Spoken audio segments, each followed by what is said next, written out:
Hello, welcome to 10-Minute Daily News Channel.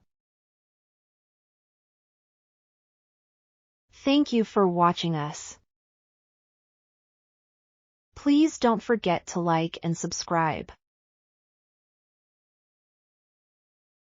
Israel-Hamas conflict news. Thousands of Israeli soldiers moved out of Gaza in first significant drawdown of war. Israel's Supreme Court strikes down disputed law that limited court oversight. The IDF targets medical workers attempting to reach a Palestinian man injured during Israeli raids in Qalqilia, occupied West Bank. The Israeli army has killed another Palestinian in the occupied West Bank, bringing the total number of killings overnight and this morning to 5. The Zayed Mosque in central Gaza City's Al-Kataba area was severely destroyed by Israeli forces. Israel's Supreme Court strikes down judicial reforms. The Palestinian Ministry of Education says that 4,156 students have been killed in Israel's ongoing war in Gaza. Colombian President Gustavo Petro will host a concert in his country to support the Palestinian cause. Israeli Prime Minister Netanyahu: if we don't achieve a victory in the Gaza war, then we won't be able to live in the Middle East. Israeli government spokesman Eylon Levy has criticized South Africa's decision to bring a formal genocide application against Israel to the International Court of Justice. Israel will defend itself before the United Nations top court against charges that it has engaged in genocide of Palestinians in Gaza, officials said. Palestinian Ministry of Health's latest report: 22,185 casualties due to Israeli aggression in Gaza since October 7, with 57,035 people wounded. Lebanese state media says 4 people have been killed in an attack on a Hamas target in Beirut. The Israeli Defense Forces, IDF, have launched strikes on Beirut, marking the first such occurrence since the Lebanon War in 2006.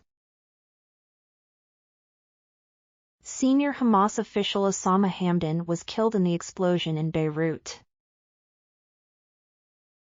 Top Hamas official Salah Arauri was killed Tuesday in an explosion in a southern Beirut suburb, the TV station of Lebanon's Hezbollah group says. Now, Russia-Ukraine war news. Kyiv under missile attack, Ukraine military says, after Putin vows to intensify strikes.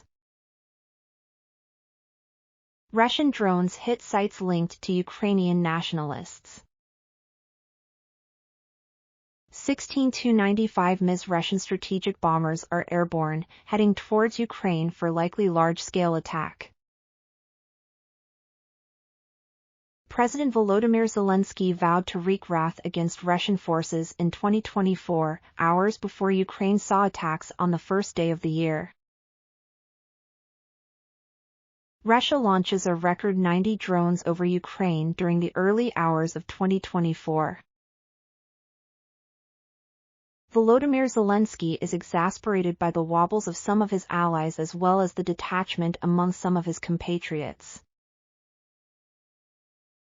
At least 4 people have been killed after Russian missiles hit Ukraine.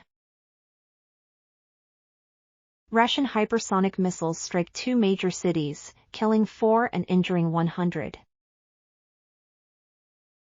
Russia accidentally drops bombs on its own village as missiles continue to bombard Ukraine. United States election news. Former President Trump rails against former Representative Liz Cheney and Special Counsel Jack Smith in a post on immunity claim. Former President Trump's lead over President Biden in a new poll is partially attributable to Trump's strength with Hispanic and young voters and high enthusiasm for his campaign. Trump to argue he is immune from January 6 charges as polls show him leading Republican field. Fewer Republicans say former President Trump bears responsibility for January 6.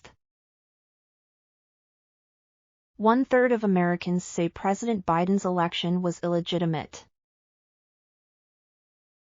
The U.S. Supreme Court has no other choice than to decide whether former President Trump remains on ballots in states seeking to remove him, according to legal experts. Former White House ethics lawyer Jim Schultz says former President Trump will very swiftly lose immunity claim. House Majority Leader Steve Scalise, the number 2 Republican in the House, endorsed former President Trump in his 2024 presidential bid. Other important news. South Korea opposition leader stabbed in neck during visit to Busan. Powerful earthquakes leave at least 30 dead, destroy buildings along Japan's western coast.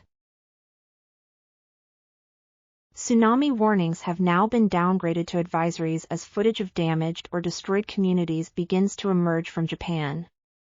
Rescue efforts are being hampered by blocked roads and aftershocks following an earthquake on New Year's Day.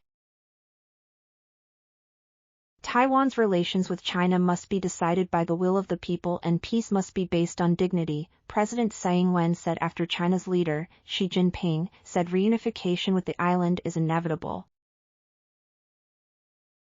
A fire has broken out in a plane on a runway at Tokyo Haneda Airport. All of the 379 passengers and crew on board the Japan Airlines aircraft have been evacuated. 5 crew members of Japanese Coast Guard plane are unaccounted for after collision with a 350 aircraft at Tokyo Airport. Fumio Kishida, the Prime Minister of Japan, confirms there was a collision between a passenger aircraft and a Coast Guard aircraft. He says it is a saddening situation and gives his heartfelt condolences.